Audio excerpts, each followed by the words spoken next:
나는 우리 교우들 참 불쌍해요. 왜 불쌍하냐면은 일주일 내내 그냥 시어머니 때문에 속이 부글부글 끓었어. 남편 때문에 부글부글 끓었어.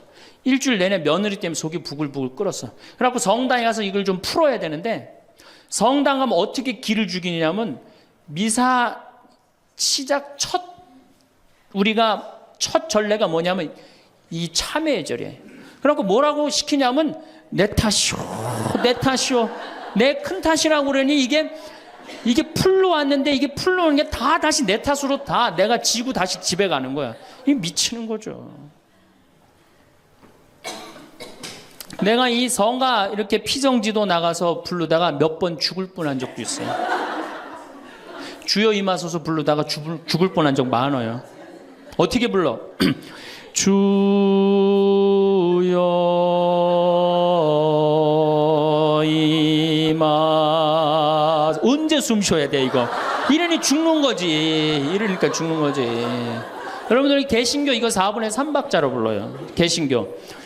주여 임하소서 내 마음에 암흑에 헤매는 한 마리 양을 태양과 같으신 사랑에 얼마나 좋아. 근데 우리는 이거를 어떻게 부르냐면 청승을 떨면서 불러. 청승.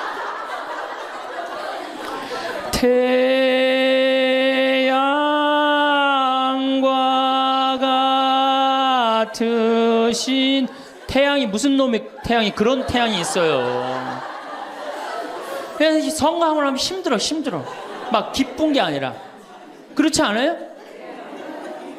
사실 성당 나와서 만족하는 교우들 거의 없어요. 내가 지금 한 수백 성당 강의를 다녀봤는데 만족하지 않아요. 구조 자체가 만족을 못하게 돼 있어요. 본당 신부님의 문제가 아니라. 이제 고객 경영의 다음은 고객 감동이야.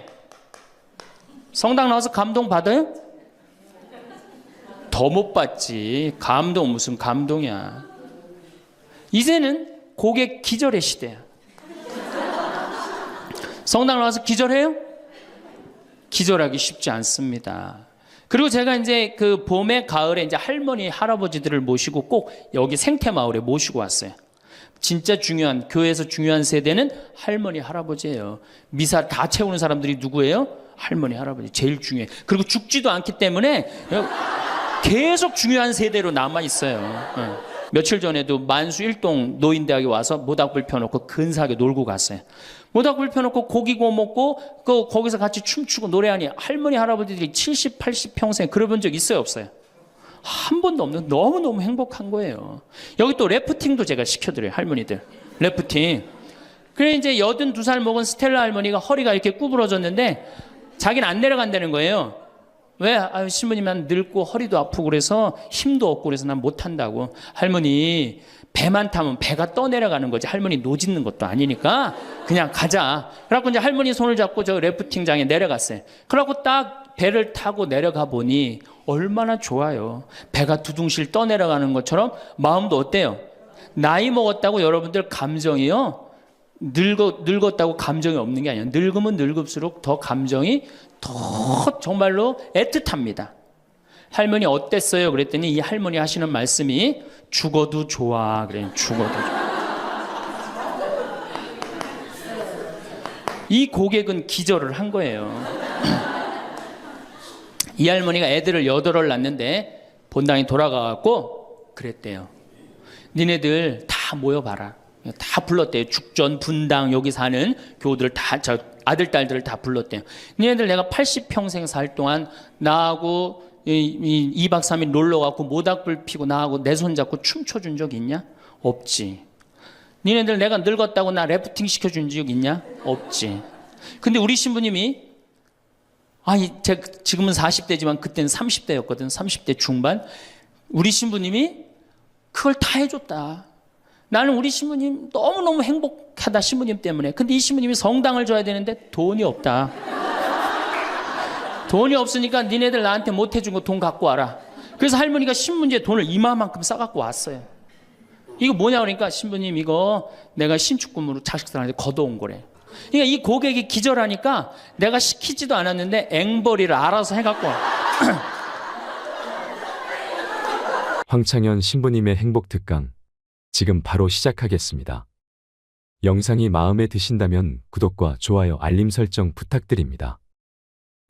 21세기는 여성의 시대입니다. 정말로 이제는 여성이 살기 좋은 세상이 왔어요. 그리고 이 사회의 모든 중요한 결정, 경제적인 이런 것들도 전부 여성이 결정을 합니다. 그만큼 여성의 역할이 중요해졌죠. 또 21세기는 노인의 시대예요. 이젠 정말로 노인이야말로 늙어서 죽음을 기다리는 세대가 아니고 이 사회에 아주 중요한, 그리고 여러분들이 곧 닥칠 그러한 시대입니다. 이 여성과 노인은 지금까지 한 번도 행복한 대접을 못 받았어요. 사실은 여성이 이제까지 사람 대접 받은 적 있어요? 지난 2000년 동안? 없죠? 요즘 들어서 여러분들 이렇게 관광버스 타고 나오고 이렇게 강의 듣고, 이 시간 남편들은 뭐예요? 돈 벌러 가잖아, 이 시간에. 예. 요즘은 노는 시기라 좀 놀지 모르지만, 노인들. 그리고 21세기는 무슨 시대냐? 서비스의 시대.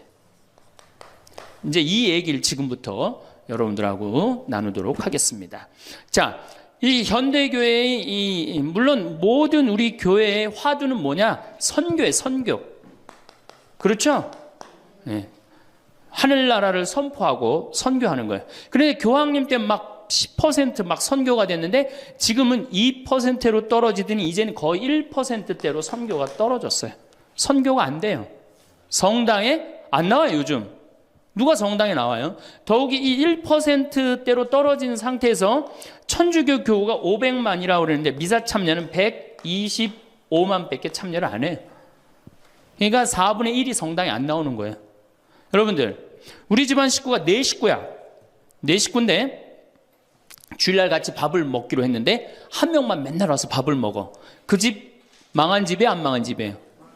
망한 집에 우리 천주교가 지금 신부들이 숫자가 없어갖고 교우들 많이 오는 게 그래도 잘 된다고 생각하지만 통계적으로 보면 망한 거예요.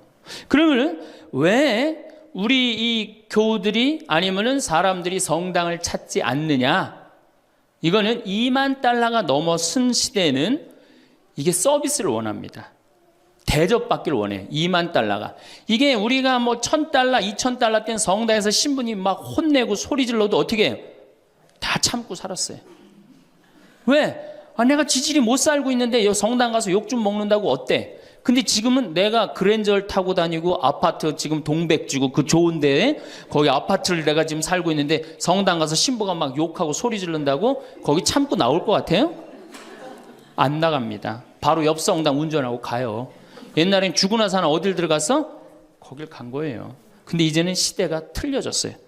여러분들은 사실은 하늘나라를 사신 고객이야.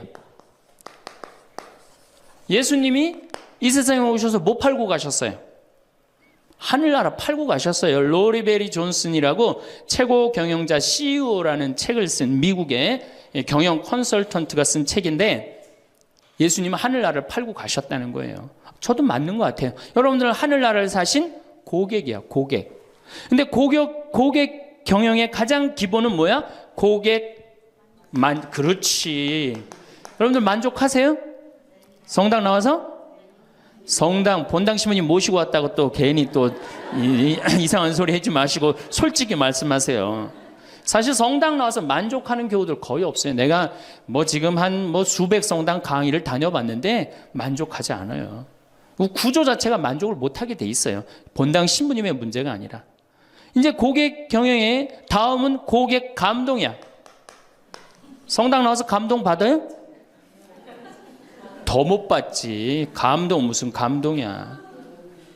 이제는 고객 기절의 시대야. 성당 나와서 기절해요? 기절하기 쉽지 않습니다. 그런데 여러분들 핸드폰 회사에서 10년 전에 처음에 핸드폰을 내놓을 때 선전 하나가 저는 생각이 나요. 어떤 여성이 핸드폰을 이렇게 목에 걸고 막 자기 이 핸드폰에서 36화음이 막 나오는 거야. 너무너무 좋아. 그래갖고 앞에 전보산대를 못 봐요. 전보산대 못 받고 전보산대에 부닥쳐서 기절을 합니다. 그 컨셉이 뭐냐 하면은 우리 핸드폰 쓰면 기절시켜 주겠다. 그거거든. 그래갖고 단일 품목으로 1위에 올라섰어요. 그러니까 이게 고객을 기절시켜줘야지 고객이 그 물건을 쓴단 말이야. 성당에도 어떻게 해야 돼? 기절해야지 성당에 많이 나오는 거예요. 근데 우리 수원교구, 내가 수원교구 신부지만은 수원교구 사실 만족, 감동, 기절할 일이 없어요. 서울에서 막 인구가 막 밀려갖고 툭하면 본당 분가야. 그래갖고 내가 성당을 정말로 열심히 줬어. 상하성당을 열심히 줬어. 아니 사실 신갈성당부터 시작해줘. 신갈성당을 열심히 줬어. 그래갖고 열심히 져갖고 이제 내 열심히 신앙생활을 해야 되겠다. 그런데 갑자기 어느 날 본당 신부가 본당 분가. 근데 재수없이 신갈성당에 속해서 사는 게 아니라 내가 살고 있는 데가 상하구역이야. 그럼 어떻게 돼요? 또 내야 돼. 그래갖고 또 한 5년 열심히 줬어. 근데 열심히 줬는데 내가 또 이사를 갔는데 돈 모았고 이사를 갔는데 그 와중에 동백으로 갔는데 거기서 또 성당을 또 짓는다고 신축금을 내라 그래. 고객 기절이 아니라 고객 짜증이에요. 여러분들 돈 있는 교우들은 그나마 열심한 교우들은 냅니다. 근데 돈 없는 교우들은 한 번 못 내고 두 번 못 내면 다음에 어때요? 나중에 나오지 뭐. 나중에 돈 생기면 그다음에 내가 나오지. 그리고 떠나요. 그게 10%예요. 한 번 질 때마다 떠나는 인원이 10%예요. 그러니까 개신교는 한 번 지면은 어때요? 또 신축금 냅니까? 안 냅니까? 안 내요. 죽을 때까지 내가 여기 다니면 되는 거예요. 근데 우리 천주교는 내가 그냥 이사 가는 데마다 그냥 성당 짓는데 골라서 가는 교우들도 있어. 그러니까 한 교우가 5 성당 짓는 교우들도 많아요. 그래서 저한테 그러는 교우들 많아요. 신부님 제가 앉은 자리에서 5개 줬습니다. 참 이게 참 어려운 일이죠. 5개 성당 지금 평생 신축금만 냈다는 거예요. 정말 우리 교우들을 우리 이 성당에서 정말로 고객 대접을 하느냐. 우선 용어부터가 기분 나빠요. 용어가 신자야, 신자. 믿을 신의 놈자자를 써요. 믿는 놈들이다. 이거 믿는 놈들이다. 천주교 공식 기도문이 뭐냐면 신자들이 바치는 빵과 포도주를 받아달라고 그래요. 신자들이. 그러니까 믿는 놈들이 바치는 빵과 포도주를 받아달라. 그래도 여러분들 좋다고 열심히 미사 참여하는 거 보면 신기해. 천주교 교우들. 개신교는 성도예요. 성도. 여러분들 거룩한 물이야. 벌써 믿는 놈들 여러분하고 성도 여러분하고 기분이 어때요? 성도가 훨씬 기분 좋을 거 아니에요. 그렇죠? 불교는 불자야. 부처님의 아들 자자를 씁니다. 부처님의 아드님들. 그러니까 불자님 이게 가능합니다. 그렇죠? 성도님, 거룩한 무리 여러분님 가능하죠? 신자님 가능해요? 믿는 놈들한테 무슨 놈자를 님자를 붙여요. 그러니까 이 불자님들은 감동을 받는 거예요. 절에 가면 스님이 얼마나 잘해줘요. 정말로 감동을 받죠. 그러니까 이 불자들은 시주를 하면은 100만 원에서 1000만 원 정도 합니다.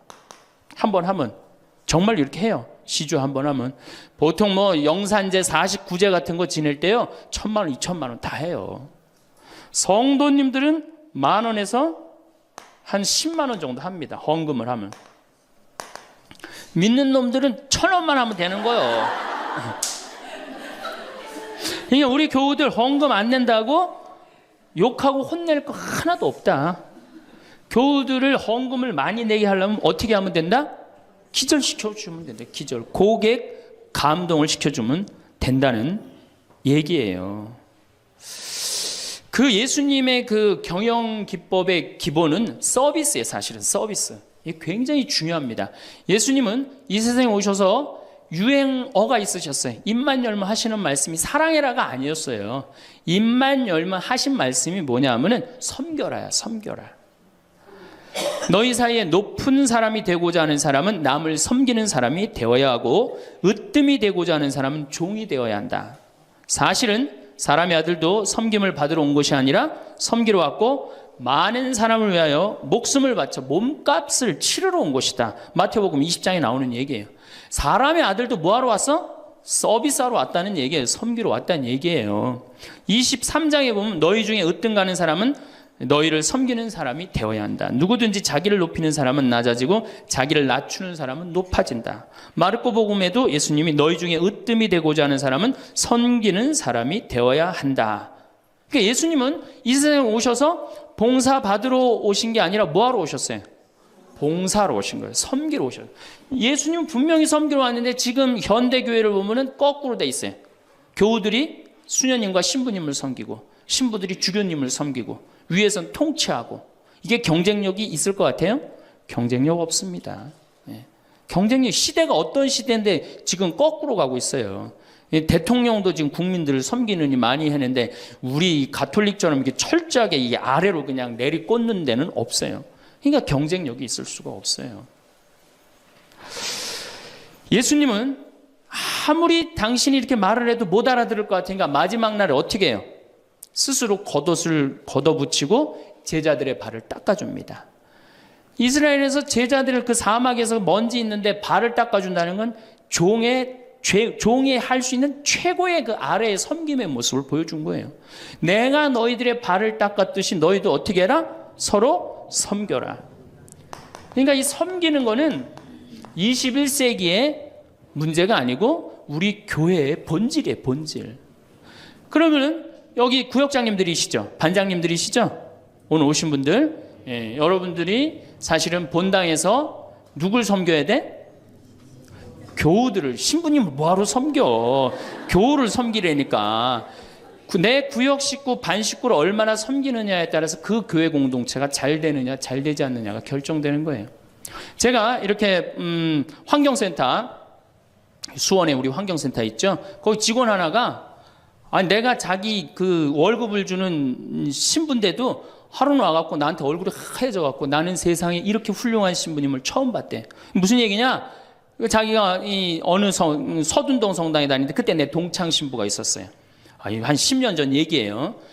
동창 신부가 있었는데 자기 부인이 결혼을 하자마자 자궁에 문제가 있었고 병원에 입원을 한 거예요.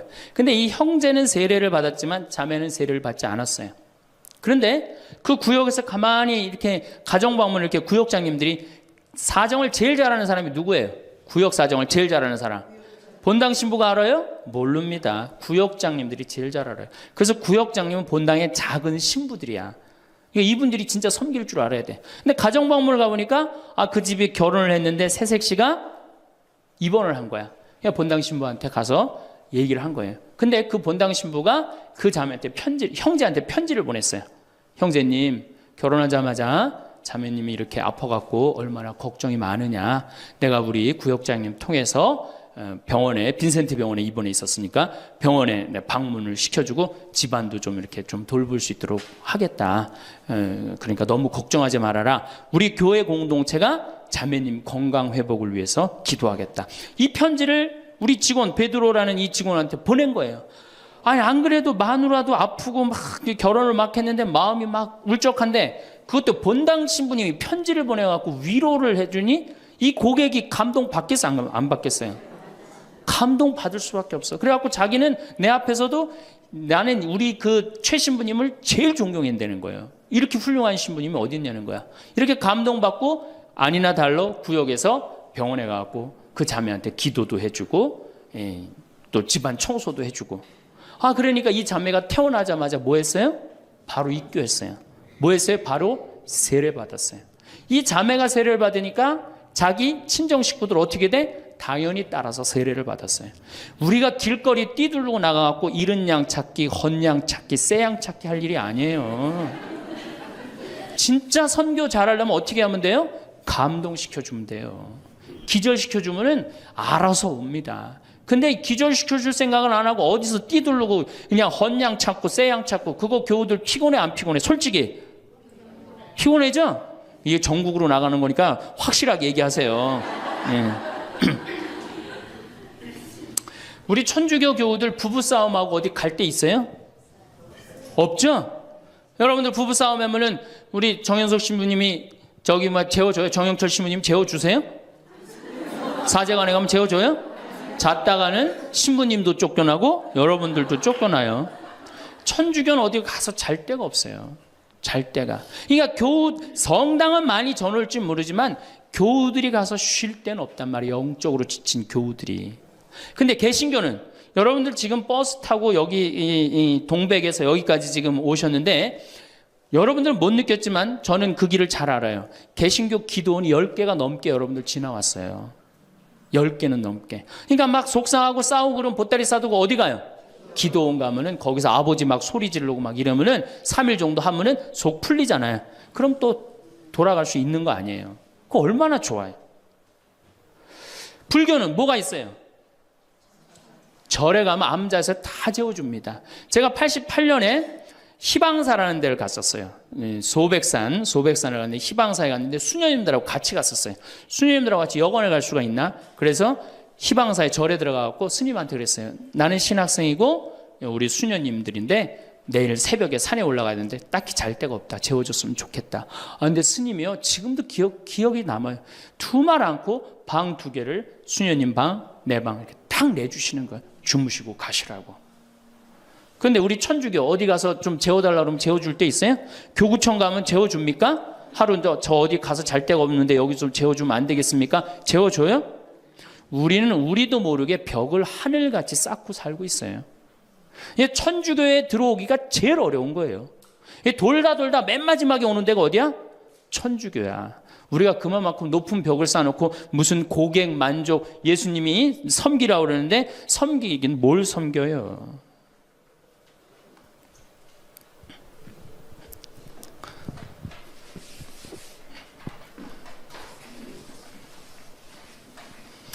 제가 그 2000년에 우리 정신부님이랑 나랑 똑같이 2000년에 정신부님 모현성당에 발령을 받았고 저는 능평성당에 발령을 받았어요. 근데 정신부님 처지나 내 처지나 똑같았어요. 아무것도 없었어요. 정말로. 모본당에서 분가금으로 딱 3천만 원을 받았어요. 근데 성당 하나 지려면 보통 27억, 30억 정도 되잖아요. 2000년이면 IMF 딱 터지고 다 망한 상태예요. 그냥 완전히 망한 상태가 2000년이에요. 본당에 가보니까 성당이 어떻게 되어 있느냐면 지붕은 천막이야. 파란 천막으로 되어 있는 거야. 그 다음에 벽은 컨테이너예요. 컨테이너. 바닥을 보니까 맨 흙이야. 성당 바닥이. 막 여기서 막 원추리가 피는 거예요. 붓꽃도 피고 성당 바닥에서. 그런데 교우들은 보니까 600명이야. 교우들 600명인데 30억짜리 건물을 어떻게 줘요? 그래서 제가 그랬어요. 요한복음 3장에 뭐라고 그랬냐면은 예수님이 46년 만에 지은 성전을 허물라고 그랬다. 며칠 만에 짓겠다고? 3일 만에 짓겠다고. 예수님이 원했던 게 건물이냐 사람이냐? 그땐 교우들이 사람이래요.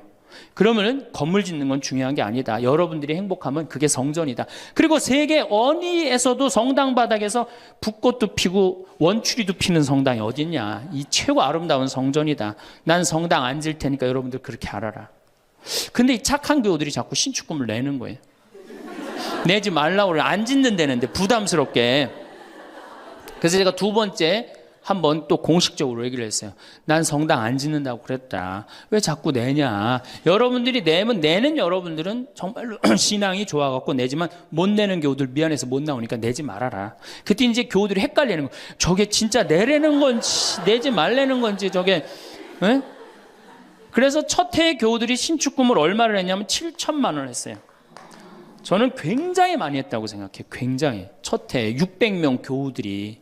대신 이게 고객 3억 목표가 고객 기절이었기 때문에 이제 교우들한테 부활 때 성탄 때 선물 많이 줬어요. 왜냐하면 내긴 내는데 나오는 게 없잖아. 옛날에는 뭐 밀가루도 주고 그랬대는데 그 한 3, 40년 사이에 천주교에서 아무것도 안 나가요. 버릇 나빠진다고 교우들. 네. 그 대신 저는 제가 비누 공장 하니까 비누도 선물하고 내 동창이 우리밀 그거 운동하는 신부가 있으니까 그거 한 박스씩 다 하고 한 해는 성탄 때 너무 기분이 좋은 거예요. 그래서 오리농 쌀을 4kg짜리 한 가마를 집집이 다 선물을 했어요. 예수님 태어났으니까 태어난 날 밥 줘 먹으라고. 교우들이 막 성당은 막 지붕은 천막이고 막 여기 막 원추리도 피고 그러는데 맨날 선물 나오지. 성탄 때 밥 해 먹으라고 쌀을 선물로 주니까 교우들이 너무너무 막 전화를 하고 난리가 났어요. 신부님 너무너무 고맙다고. 그래서 제가 그렇게 고마웠냐 그랬더니 너무 고마웠대. 그럼 그 고마운 마음을 구유예물에 한번 표현해 봐라. 제가 이제 그랬어요. 그랬더니 교우들이 구유예물을 했는데 그때는 교우가 1000명이었는데 구유예물이 1700만 원이 나왔어요. 한 집에 7만 원씩 한 거예요. 기적이죠. 깜짝 놀랐어요. 저도 놀래고 교우들도 놀래고. 그래서 그 돈을 어떻게 했느냐? 아프리카에 다 보내버렸어요. 왜? 가난한 예수님 건데 성당 짓는데, 안 짓는데 성당 짓는 기금을 한다는 게 그렇잖아요. 아프리카에 다 보내버렸어요. 교우들이 행복한 거예요. 어쨌든 성당은 없어도. 그리고 제가 이제 그 봄에 가을에 이제 할머니 할아버지들을 모시고 꼭 여기 생태마을에 모시고 왔어요. 모시고 와갖고 어떻게? 주일학교애들은 캠프 안 데려가도 할머니 할아버지는 2박 3일씩 내가 모시고 왔어요. 진짜 중요한, 교회에서 중요한 세대는 할머니 할아버지예요. 미사 다 채우는 사람들이 누구예요? 할머니 할아버지. 제일 중요해. 그리고 죽지도 않기 때문에 계속 중요한 세대로 남아있어요. 계속 중요한 세대로. 그래서 이제 할머니 할아버지들을 모시고 와서 5월달 지금부터 이제 취나물 납니다. 고사리 납니다. 그럼 내가 뜯어갖고 같이 밤에 여기 모닥불 펴놓고, 며칠 전에도 만수 일동 노인대학에 와서 모닥불 펴놓고 근사하게 놀고 갔어요. 모닥불 펴놓고 고기 구워 먹고 거기서 같이 춤추고 노래하니 할머니 할아버지들이 70, 80 평생 그래본 적 있어요, 없어요? 한 번도 없는, 너무너무 행복한 거예요. 여기 또 래프팅도 제가 시켜드려요, 할머니들. 래프팅. 그래 이제 82살 먹은 스텔라 할머니가 허리가 이렇게 구부러졌는데 자기는 안 내려간다는 거예요. 왜? 신부님 난 늙고 허리도 아프고 그래서 힘도 없고 그래서 난 못한다고. 할머니 배만 타면 배가 떠내려가는 거지, 할머니 노짓는 것도 아니니까 그냥 가자. 그래갖고 이제 할머니 손을 잡고 저 래프팅장에 내려갔어요. 근데 이제 할머니 할아버지 한 100분 정도 계셨는데, 이게 머리 하얀 할아버지, 머리 하얀 할머니들을 노란 하이바 씌워놓고 노란 조끼 입혀놓으니까 늙었는지 젊었는지 구분도 안 돼. 얼마나 이쁜지 몰라요. 그러고 딱 배를 타고 내려가 보니 얼마나 좋아요. 배가 두둥실 떠내려가는 것처럼 마음도 어때요? 나이 먹었다고 여러분들 감정이요, 늙었다고 감정이 없는 게 아니에요. 늙으면 늙을수록 더 감정이 더 정말로 애틋합니다. 그 할머니들 보니까 막 소양강 처녀 부르고 뭐 두만강 부르고 할아버지 배에 물 끼얹고 난리도 아니야. 이제 2시간이 지났어요. 래프팅이 끝나고 할머니가 패들이라고 그래. 패들을 이렇게 쥐고 이렇게 허리가 구부러졌으니까 이렇게 올라왔어요. 할머니 어땠어요? 그랬더니 이 할머니 하시는 말씀이 죽어도 좋아. 그래. 죽어도 좋아. 이 고객은 기절을 한 거예요. 이 할머니가 애들을 8을 낳는데 본당에 돌아가갖고 그랬대요. 니네들 다 모여봐라. 다 불렀대요. 죽전, 분당, 여기 사는 교우들 다, 저 아들, 딸들을 다 불렀대요. 니네들 내가 80평생 살 동안 나하고 2박 3일 놀러 가고 모닥불 피고 나하고 내 손 잡고 춤춰준 적 있냐? 없지. 니네들 내가 늙었다고 나 래프팅 시켜준 적 있냐? 없지. 근데 우리 신부님이, 제가 지금은 40대지만 그때는 30대였거든. 30대 중반. 우리 신부님이 그걸 다 해줬다. 나는 우리 신부님 너무너무 행복하다, 신부님 때문에. 근데 이 신부님이 성당을 줘야 되는데 돈이 없다. 돈이 없으니까 니네들 나한테 못 해준 거 돈 갖고 와라. 그래서 할머니가 신문지에 돈을 이마만큼 싸갖고 왔어요. 이거 뭐냐 그러니까, 신부님 이거 내가 신축금으로 자식들한테 걷어온 거래. 그러니까 이 고객이 기절하니까 내가 시키지도 않았는데 앵벌이를 알아서 해갖고 와.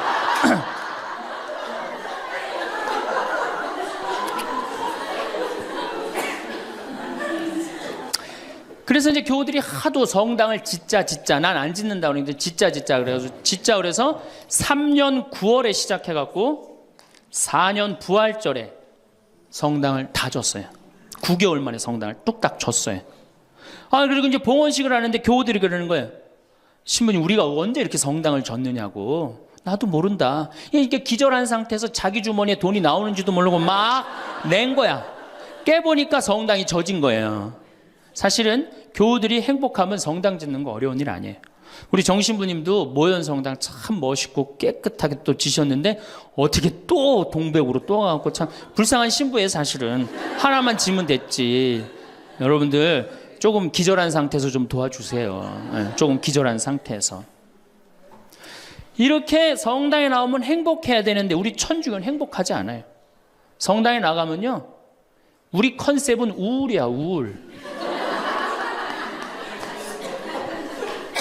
개신교는 컨셉이 뭐예요? 기쁨이에요. 기쁨, 감사, 찬양, 영광, 경배, 알렐루야, 그렇죠? 아멘.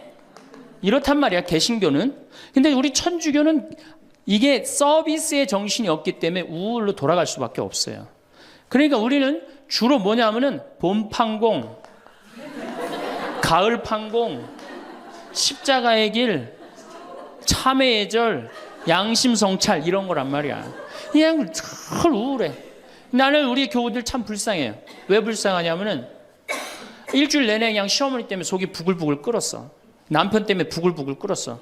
일주일 내내 며느리 때문에 속이 부글부글 끓었어. 그래갖고 성당에 가서 이걸 좀 풀어야 되는데, 성당 가면 어떻게 기를 죽이냐면 미사 시작 우리가 첫 전례가 뭐냐면 이 참회의 절이에요. 그래갖고 뭐라고 시키냐면 내 탓이오, 내 탓이오, 내 큰 탓이라고 그러니 이게 풀로 왔는데 이게 풀로 오는 게 다 다시 내 탓으로 다 내가 지고 다시 집에 가는 거야. 이게 미치는 거죠. 제가 한번 어느 성당에 환경 강의를 간 적이 있어요. 환경 강의를 갔는데 고해성사를 미사 전에 이제 주로 들어갔는데, 고해성사 앞에 그 고해소 앞에 양심성찰 그 항목을 쭉 적어놨는데 거의 100가지를 적어놨더라고.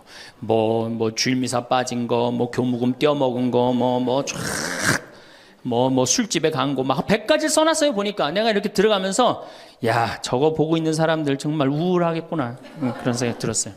아니나 달라 한 형제가 딱 들어오더니 숨을 팍 쉬더니, 신부님 내가 3년 만에 성당에 왔는데 저거 앞에 보니까 안 걸리는 게 없다. 그중에 특별히 6번, 27번, 65번이 걸린다는 거예요. 이놈의 100가지 중에 그걸 내가 어떻게 알아, 6번이 무슨 죄인지. 그래서 내가 보석으로 2번, 6번, 8번 하라고 그랬어요.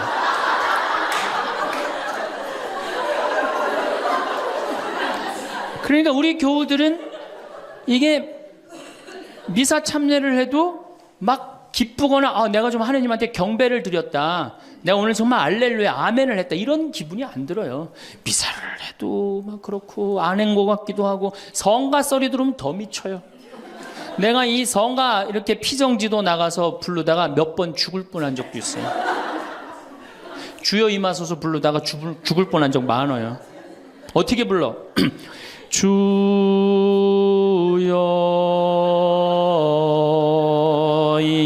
임하. 언제 숨 쉬어야 돼 이거? 이러니 죽는 거지. 이러니까 죽는 거지. 여러분들 개신교 이거 4분의 3박자로 불러요. 개신교.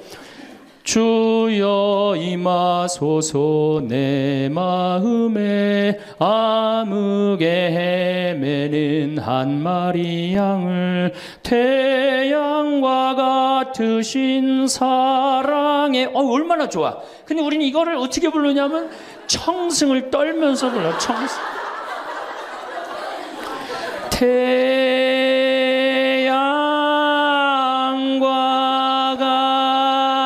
같으신 태양이, 무슨 놈의 태양이, 그런 태양이 있어요. 그래서 성가함을 하면 힘들어. 막 기쁜 게 아니라. 그렇지 않아요? 난 대림절에 제일 부르기 싫은 노래가 구세주 빨리 오사요. 그 노래 미칩니다. 그게 빨리 오라는 거예요? 오지 말라는 거지.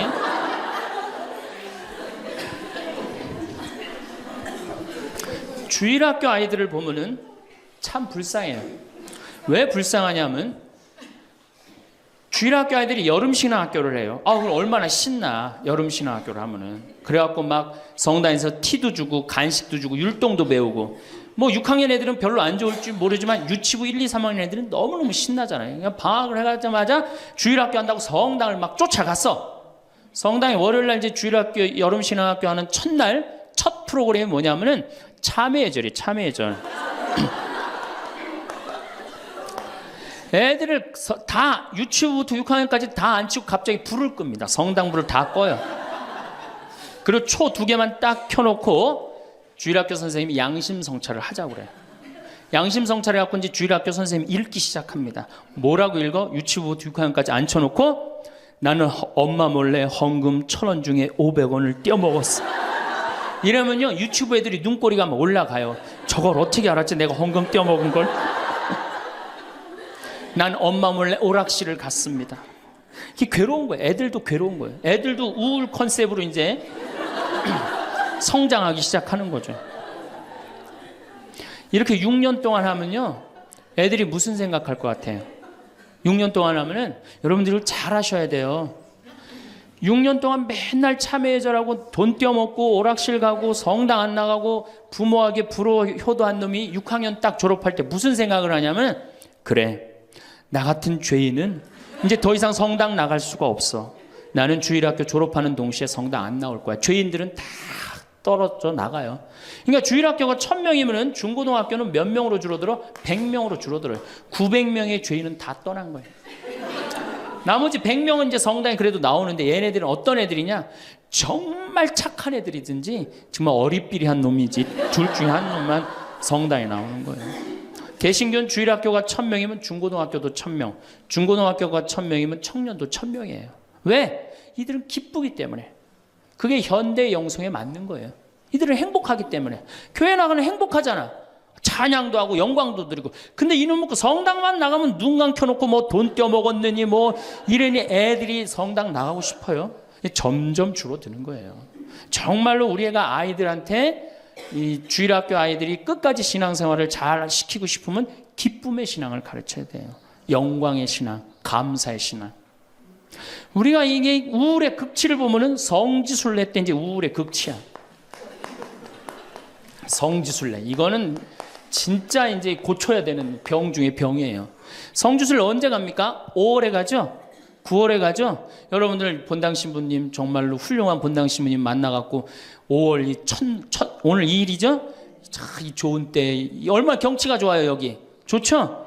이렇게 좋은데 딱 들어와서 장미 만발하고 철쭉 쫙 펴있고 하늘은 파랗고 구름도 높고 얼마나 좋아. 가을에 코스모스 만발하고. 근데 이제 솔매로 성지순례를 간단 말이야.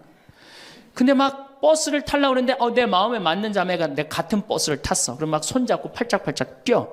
그 다음에 허리에는 돈주머니도 차고 간식도 했단 말이야. 근데 레지오 단장이 가만히 보니까 우리 컨셉은 우울인데 저거 너무 들떴다. 그래갖고 이제 버스에 딱 올라타면은 묵주를 딱 꺼내라고 그래.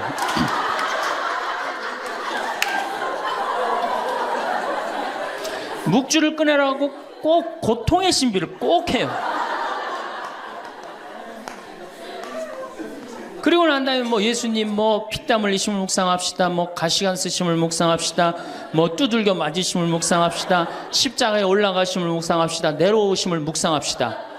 이걸 오단하고 나면요, 무슨 코스모스 만발하고 장미 뭐 피는 게 어디 있어요. 지금 신부님, 저 예수님 지금 십자가 올라갔다 내려오고 막 피땀 흘리고 그랬는데, 그런 관광버스 안이 찬물 끼얹어놓은 것 같이 조용해져요. 그러면 내가 보기엔 그것만 해도 충분한데, 또 김대건 신부님 생애를 누가 또 들고 나와서 읽기 시작을 합니다. 신부님 할아버지는 감옥에서 매 맞아 죽고, 아버지는 1839년 기회박해 때 목 잘려 죽고, 막 이런 얘기하면은 버스 아니 뭐 지금 뭐 관광버스를 탔는지, 이게 관광버스가 아니에요. 장례차가 가는 거, 장례차.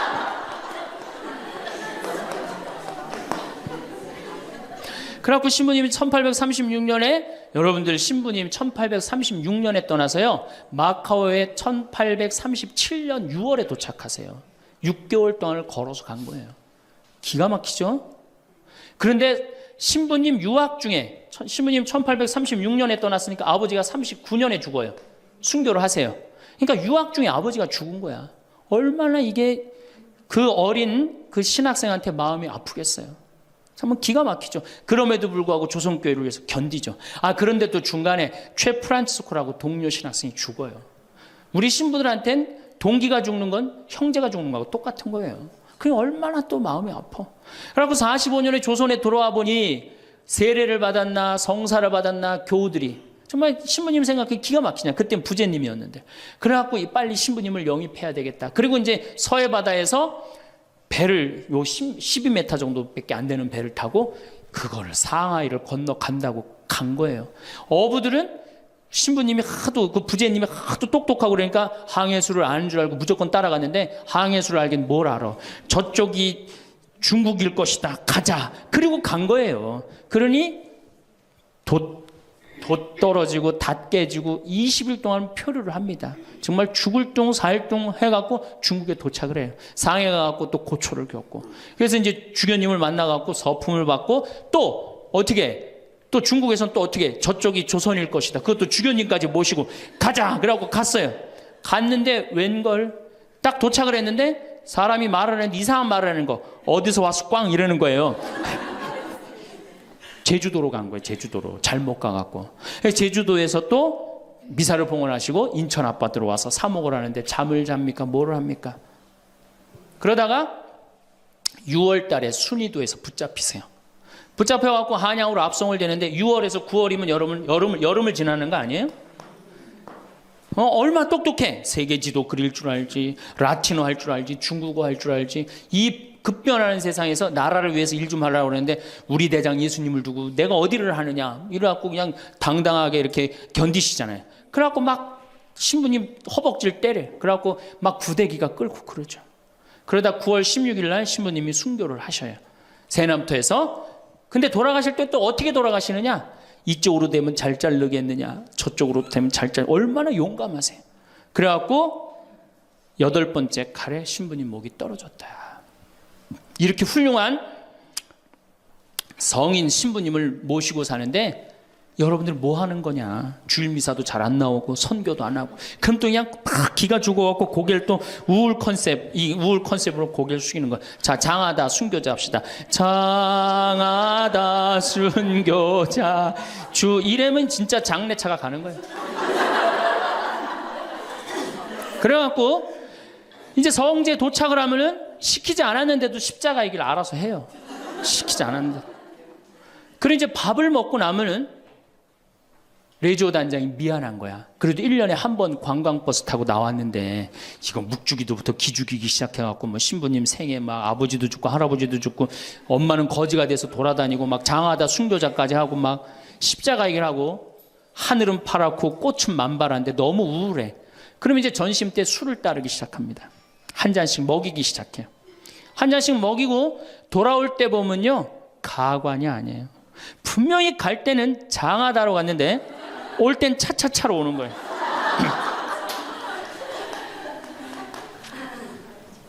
제가 보좌신부 때 그때는 92, 3년도니까 대단했었어요. 지금은 많이 사고 때문에 못 일어나게 했죠. 그때는요 관광버스 그 사이에 나와갖고 춤 엄청나게 췄어요.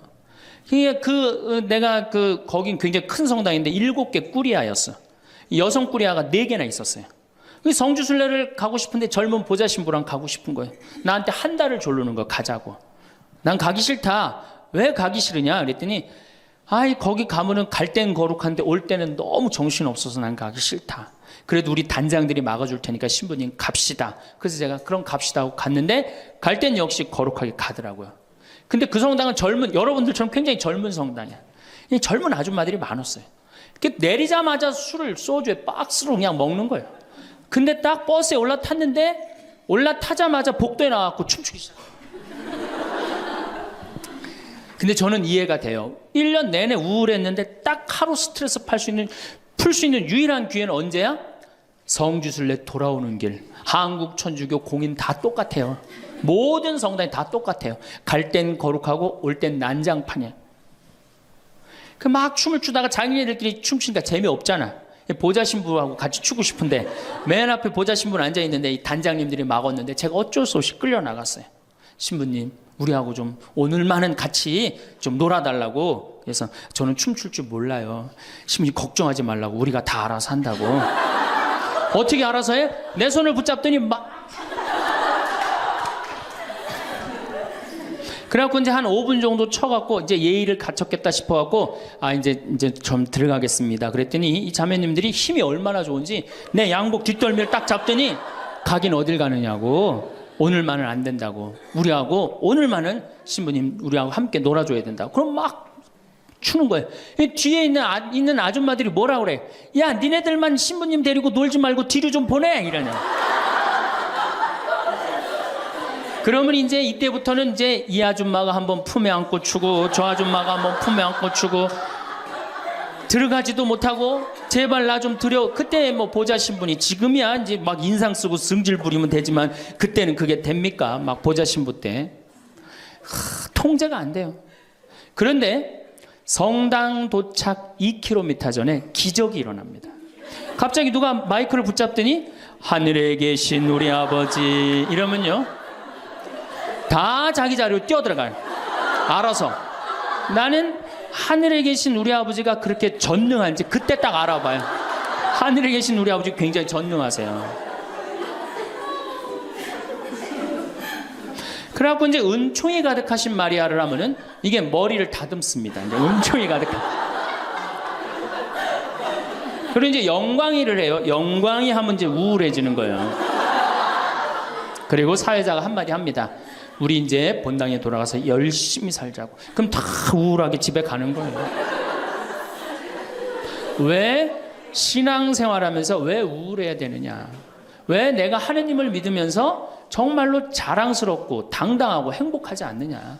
문제가 많습니다. 예수님은 굉장히 축제를 좋아하셨어요. 예수님은. 여러분들 예수님 태어날 때 어떻게 태어나셨어요? 태어날 때부터 범상치 않게 태어났죠? 어떻게 태어났어요? 쇼를 하면서 태어났잖아요. 우주 쇼를 하면서. 그리고 예수님은 항상 뭐라고 그러셨느냐면 하늘나라를 잔치에 비유하길 좋아하셨어요. 잔치 참 좋아하셨어요. 잔치. 좋아하셨잖아요, 잔치. 그리고 당신은 항상 어디에 비유하길 좋아하셨어요? 신랑에 비유하길 좋아하셨어요. 이거 기쁨이에요, 우울이에요? 기쁨이죠?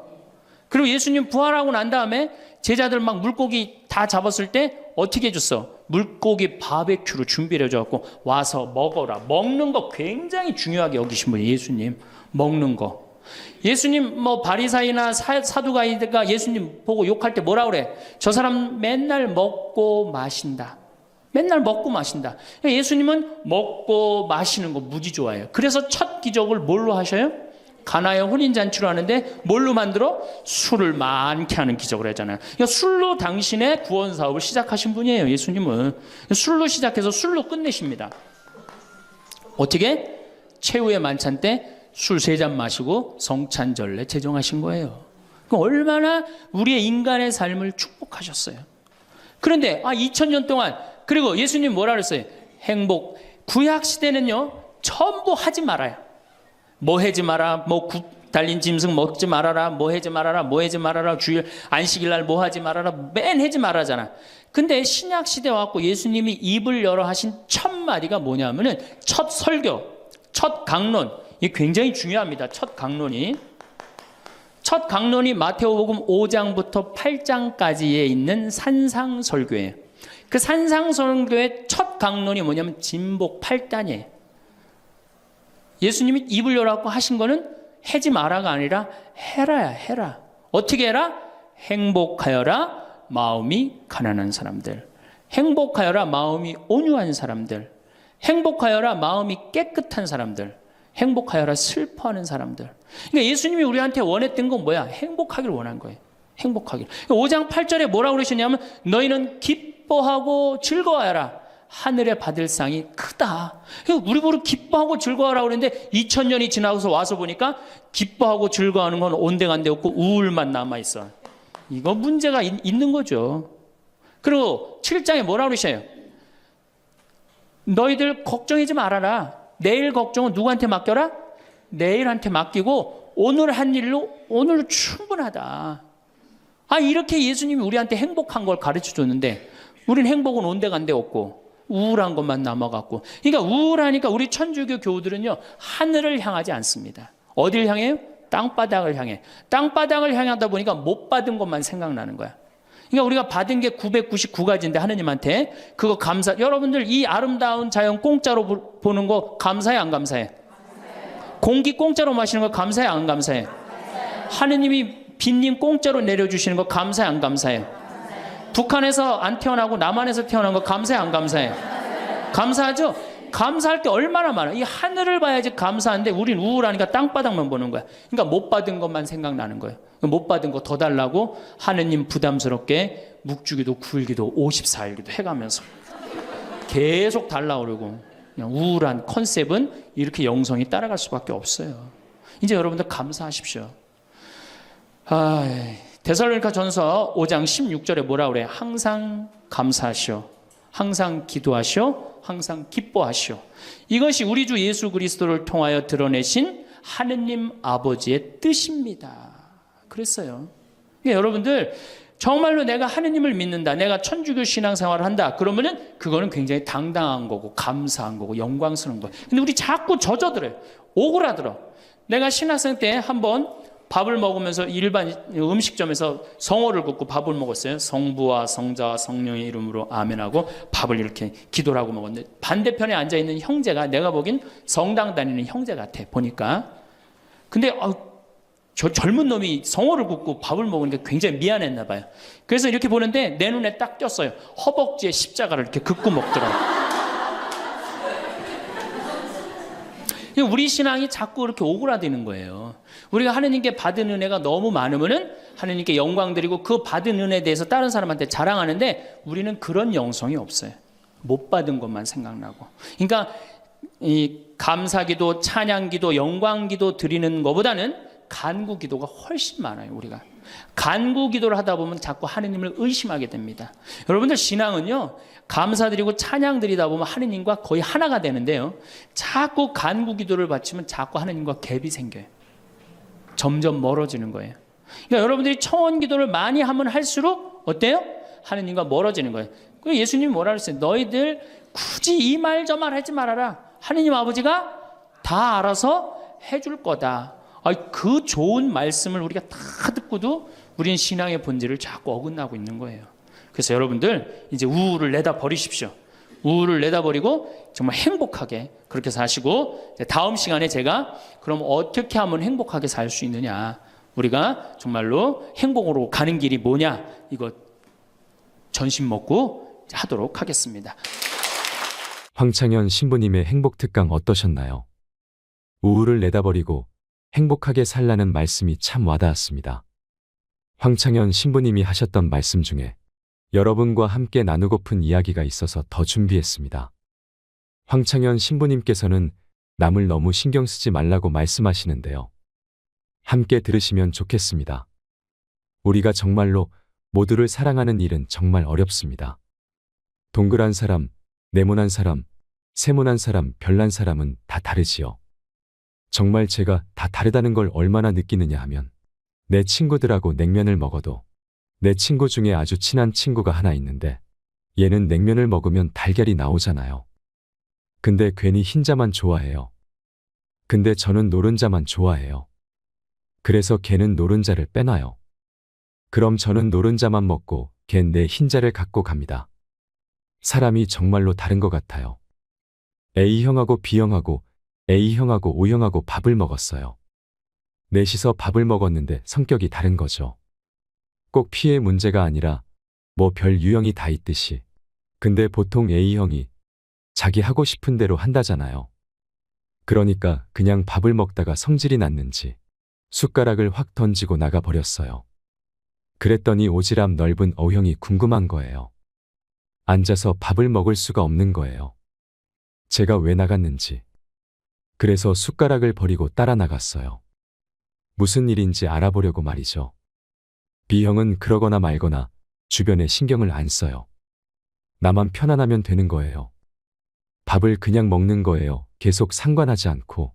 그랬더니 옆에 남아있던 소심한 A형이 밥이 안 넘어가는 거예요. 그래가지고 아무 신경도 안 쓰고 밥을 먹는 B형을 쿡쿡 찌르면서 한마디 합니다. 혹시 쟤 나 때문에 삐져서 나간 거 아니냐? 혈액형 별로 꼭 그렇다는 게 아니라 예시를 들어서 설명한 것이니 재밌게 들어주셨으면 합니다. 이 이야기의 맹점은 신경 쓰지 말아야 되는 건데도 신경을 다 쓰는 거예요. 굳이 내가 저 사람 이렇게 고민하고 괴로워하는 것까지 말이죠. 내 탓이 아닌데도 뭐가 일이 잘못되면 다 누구 탓인 것 같아. 다 내 탓인 것 같은 거예요. 우리가 어디서 이런 교육을 받았느냐면 성경을 읽어보면 뺨을 맞으면 다른 뺨을 돌려대고 겉옷을 달라 그러면은 속옷을 주고 원수까지도 사랑하라고 가르칩니다. 원수까지도 사랑하라 그러는데 정말 우리가 모두를 사랑해야 되는 거 아닌가 이런 생각 들잖아요. 그렇죠. 근데 예수님은 정작 다 사랑했을까요? 예수님은 다 사랑하지 않으셨어요. 더욱이 12제자 중에 12제자 똑같이 사랑하지 않았습니다. 12제자 중에 누구를 특별히 사랑했느냐면 베드로, 야고보, 요한만 특별히 사랑했어요. 거룩한 변모 때 누굴 데리고 갔나요? 베드로, 야고보, 요한만 데리고 갔습니다. 아니, 그 기가 막힌 모습을 보여주려면 다 보여주지. 왜 3명만 데리고 갔을까요? 나머지 9명 기분 나쁘게 그렇잖아요. 그리고 회당장 야이로의 딸 살리러 갈 때도 누구만 데리고 갔냐면 베드로, 야고보, 요한만 데려갔어요. 다른 사람은 그 부모 외에는 아무도 따라오지 못하게 했다 그래요. 못 따라간 제자들 섭섭할 것 같아요? 안 섭섭할 것 같아요? 근데 여러분들은 밥 먹으러 가는데 한 3명만 데려와야 되는데 나머지 6명 남아있으면 찝찝해요? 안 찝찝해요? 앞으로는 그러지 마세요. 예수님이 겟세마니 동산에서 내 마음이 괴로워 죽을 지경이니 나와 함께 깨어 있어 줘라. 그렇게 하고 가까이 누구만 불렀느냐면 베드로, 야고보, 요한만 불렀어요. 예수님도 12 중에 3명만 이렇게 사랑했는데 여러분들은 어떻게 다 사랑하며 살 수 있을까요? 그 중에 3명만 사랑해도 예수님하고 똑같은 거예요. 근데 놀랍게도 마태복음 18장에 이런 얘기가 나옵니다. 만약에 이웃이 잘못하면 우선 개인적으로 그러지 말라고 말하고 다음 1-2 사람의 증인을 세우고 그래도 말 안 들으면 교회에 알리고 그래도 말 안 들으면 이방인 취급을 하라 그래요. 그러니까 끝까지 끌어안으라는 말도 하셨지만 말을 안 들으면 이방인 취급하라 그래요. 마태복음 23장을 보면 일반 사람에게는 무거운 짐 지어놓고 자기는 손 하나 까딱하지 않는 이들에게 독사의 족속이라고 욕을 해요, 예수님이. 그러니까 예수님이 어떻게 모두를 다 사랑했어요? 아니에요. 마음에 안 드는 사람들, 단죄해야 될 사람 단죄하셨어요. 그 예수님도 그렇게 많이 참지도 않으셨어요. 우리 교우들처럼 많이 참지도 않으셨어요. 요한복음 2장에 예수님이 성전 정화를 하는데 너무 성질이 나시니까 어떻게 상을 둘러안고 채찍질을 그냥 생정말로 난리를 치세요. 그러니까 여러분들도 이제는 너무 참지 마세요. 또 그러다가 여러분들 누가 다쳐요. 내가 다쳐요. 그런데 성당에 나오면 자기를 버리고 자기 목숨을 구하려 하지 말고 예수님 십자가를 지고 따라야 된다 이 말이 콱 귀에 들어오는 거예요. 순교자들이 이렇게 사셨다. 순교자들이 우리들도 하느님 제대로 믿으려면 순교자나 예수님처럼 그렇게 십자가 지고 참아야 된다고 믿었던 거예요. 우리 또 선조들은 또 얼마나 대단해요. 막 피가 그냥 뼈가 튀어나오도록 맞으면서도 그걸 다 참고 하느님 사랑하고 그냥 그 사람들도 구원해서 기도했잖아요. 자기를 미워하고 남을 위해서 살아야 한다고 자기에게 어떤 일이 있더라도 주님께서 주시는 십자가라고 생각하고 참고 살아야 된다. 이렇게 우리는 이 말씀에 눌려 살아요. 이걸 뭐라고 그러냐면 십자가 컴플렉스라고 그럽니다. 십자가 컴플렉스. 나도 십자가를 져야 된다. 예수님이 손목에 못 박혔을 때 얼마나 아팠을까? 힘줄을 뚫고 지나갔을 때 얼마나 아팠을까? 발목 못 박히셨을 때 얼마나 아프셨을까? 그러니까 나를 죽이려고 애쓰고 웬만한 일은 주님을 주시는 시련과 십자가라고 참고 견디고 살면 내면에는 기쁨이 하나도 없고 정신적 질병에 시달리는 경우가 많습니다. 순교가 아니에요. 그냥 우리 천주교들은 이혼도 못하고 살아요. 남편이 그냥 맨날 술 먹고 때리고 빚지고 노름해. 도저히 아이들을 데리고 살 수가 없어. 구역장님이나 레조 단장님한테 상담을 합니다. 나는 정말로 이제 도저히 저 남편하고 못 살겠다고. 열심히 구역장님이랑 레조 단장님이 한마디 해요.